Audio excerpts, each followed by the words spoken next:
साईं सच्चरित अध्याय 3। श्री साईं बाबा की स्वीकृति, आज्ञा और प्रतिज्ञा, भक्तों का कार्य समर्पण, बाबा की लीलाएं, ज्योति स्तंभ स्वरूप, मातृ प्रेम, रोहिला की कथा, उनके मधुर अमृतोपदेश। श्री साईं बाबा की स्वीकृति और वचन देना। जैसा कि गत अध्याय में वर्णन किया जा चुका है, बाबा ने सच्चरित लिखने की अनुमति देते हुए कहा कि सच्चरित लेखन के लिए मेरी पूर्ण अनुमति है। तुम अपना मन स्थिर कर मेरे वचनों में श्रद्धा रखो और निर्भय होकर कर्तव्य पालन करते रहो। यदि मेरी लीलाएं लिखी गईं तो अविद्या का नाश होगा तथा ध्यान व भक्तिपूर्ण श्रवण करने से दैहिक बुद्धि नष्ट होकर भक्ति और प्रेम की तीव्र लहर प्रवाहित होगी, और जो इन लीलाओं की अधिक गहराई तक खोज करेगा उसे ज्ञान रूपी अमूल्य रत्न की प्राप्ति हो जाएगी। इन वचनों को सुनकर हेमांड पंत को अति आश्चर्य हुआ और वे निर्भय हो गए।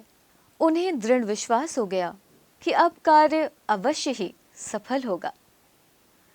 बाबा ने श्यामा की ओर दृष्टिपात कर कहा, जो प्रेम पूर्वक मेरा नाम स्मरण करेगा मैं उसकी समस्त इच्छाएं पूर्ण कर दूंगा। उसकी भक्ति में उत्तरोत्तर वृद्धि होगी। जो मेरे चरित्र और कृत्यों का श्रद्धा पूर्वक गायन करेगा उसकी मैं हर प्रकार से सदैव सहायता करूंगा। जो भक्तगण हृदय और प्राणों से मुझे चाहते हैं उन्हें मेरी कथाएं श्रवण कर स्वभावतः प्रसन्नता होगी। विश्वास रखो कि जो कोई मेरी लीलाओं का कीर्तन करेगा उसे परमानंद और चिर संतोष की उपलब्धि हो जाएगी। यह मेरा वैशिष्ट्य है कि जो कोई अनन्य भाव से मेरी शरण आता है, जो श्रद्धा पूर्वक मेरा पूजन, निरंतर स्मरण और मेरा ही ध्यान किया करता है, उसको मैं मुक्ति प्रदान कर देता हूँ। जो नित्य प्रति मेरा नाम स्मरण और पूजन कर मेरी कथाओं और लीलाओं का प्रेम पूर्वक मनन करते हैं, ऐसे भक्तों में सांसारिक वासनाएं और अज्ञान रूपी प्रवृत्तियां कैसे ठहर सकती हैं? मैं उन्हें मृत्यु के मुख से बचा लेता हूं। मेरी कथाएं श्रवण करने से मुक्ति हो जाएगी। अतः मेरी कथाओं को श्रद्धा पूर्वक सुनो, मनन करो।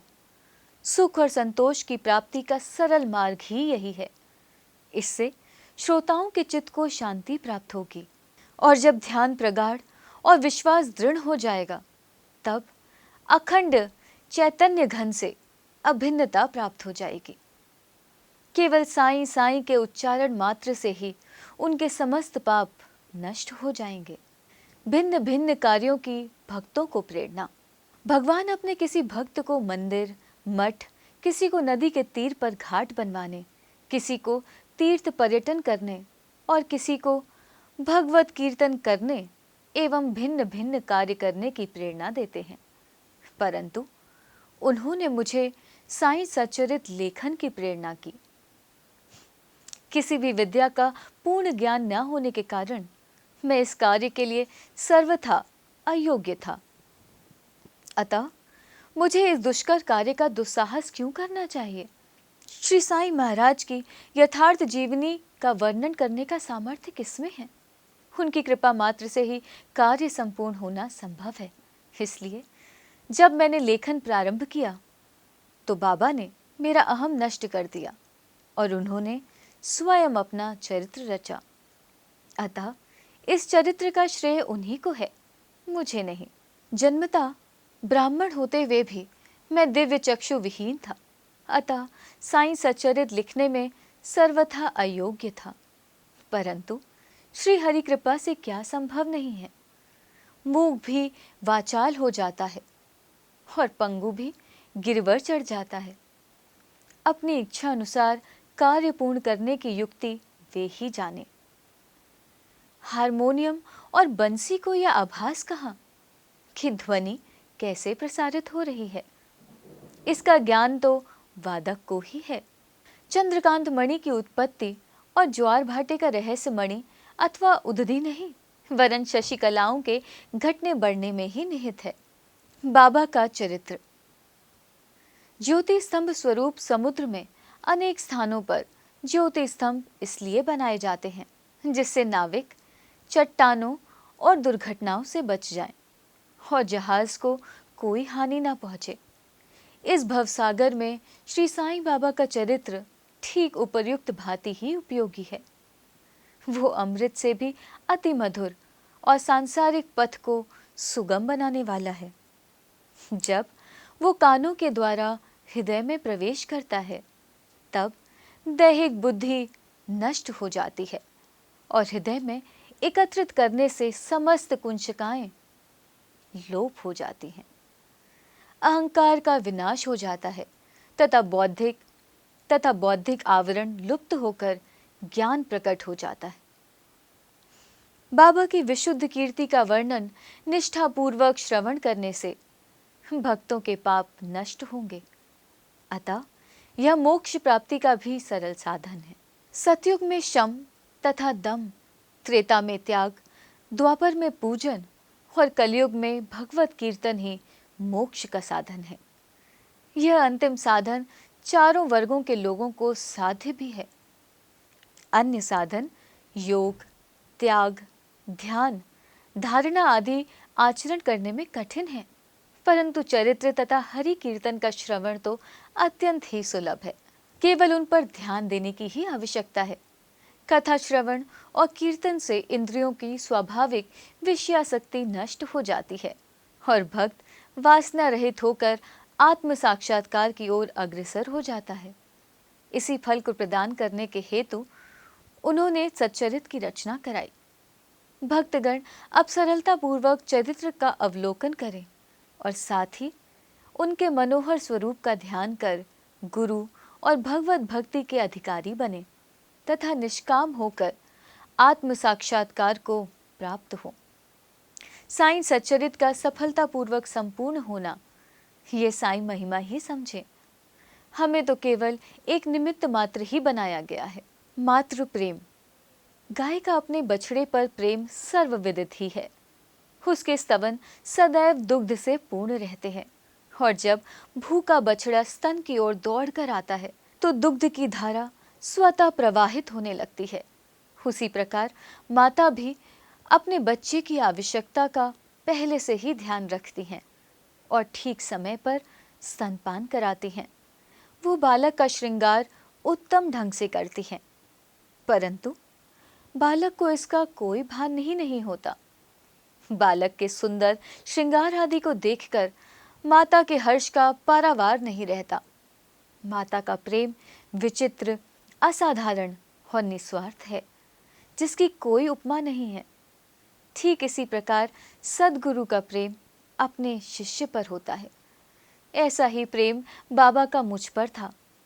उदाहरणार्थ वो निम्न प्रकार का था। सन 1916 में मैंने नौकरी से अवकाश ग्रहण किया।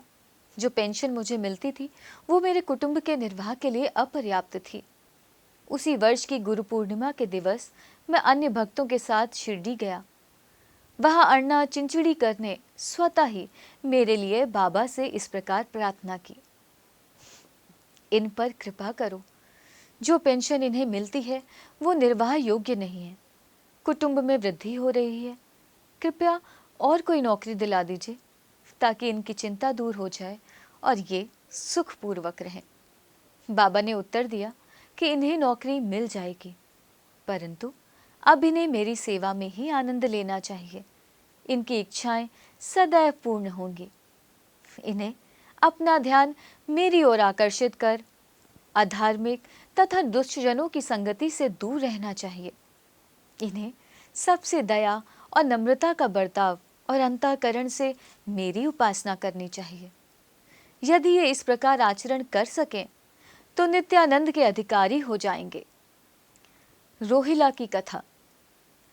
यह कथा श्री साईं बाबा के समस्त प्राणियों पर समान प्रेम की सूचक है। एक समय रोहिला जाति का एक मनुष्य शिरडी में आया। वह ऊंचा, पूरा, सुदृढ़ एवं सुगठित शरीर का था। बाबा के प्रेम से मुग्ध होकर वो शिरडी में ही रहने लगा।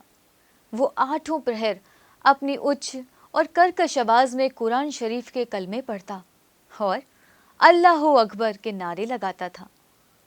शिरडी के अधिकांश लोग खेतों में दिन भर काम करने के पश्चात जब रात्रि में घर लौटते तो रोहिला की कर्कश पुकारें उनका स्वागत करती थी। इस कारण उन्हें रात्रि में विश्राम न मिलता था, जिससे वे अधिक कष्ट और असुविधा का अनुभव करने लगे।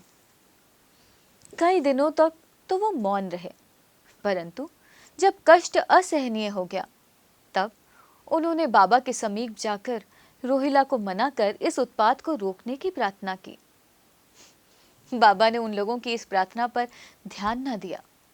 इसके विपरीत गांव वालों को आड़े हाथों लेते हुए बोले कि वे अपने कार्य पर ही ध्यान दें और रोहिला की ओर ध्यान न दें।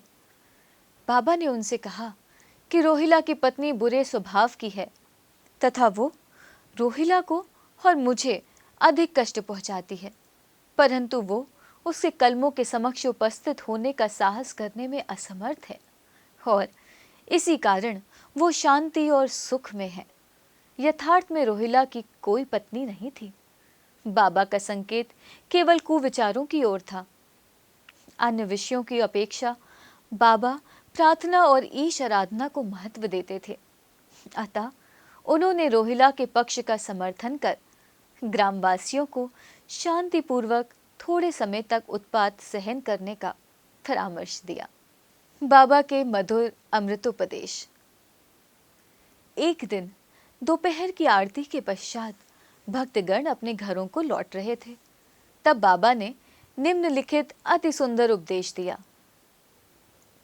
तुम चाहे कहीं भी रहो, जो इच्छा हो सो करो, परंतु यह सदैव स्मरण रखो कि जो कुछ भी तुम करते हो वो सब मुझे ज्ञात है। मैं ही समस्त प्राणियों का प्रभु और घट घट में व्याप्त हूँ। मेरे ही उदर में समस्त जड़ व चेतन प्राणी समाये हुए हैं। मैं ही समस्त ब्रह्मांड का नियंत्रण करता व संचालक हूँ। मैं ही उत्पत्ति, स्थिति व संहार करता हूँ। मेरी भक्ति करने वालों को कोई हानि नहीं पहुंचा सकता। मेरे ध्यान की उपेक्षा करने वाला माया के पाश में फंस जाता है।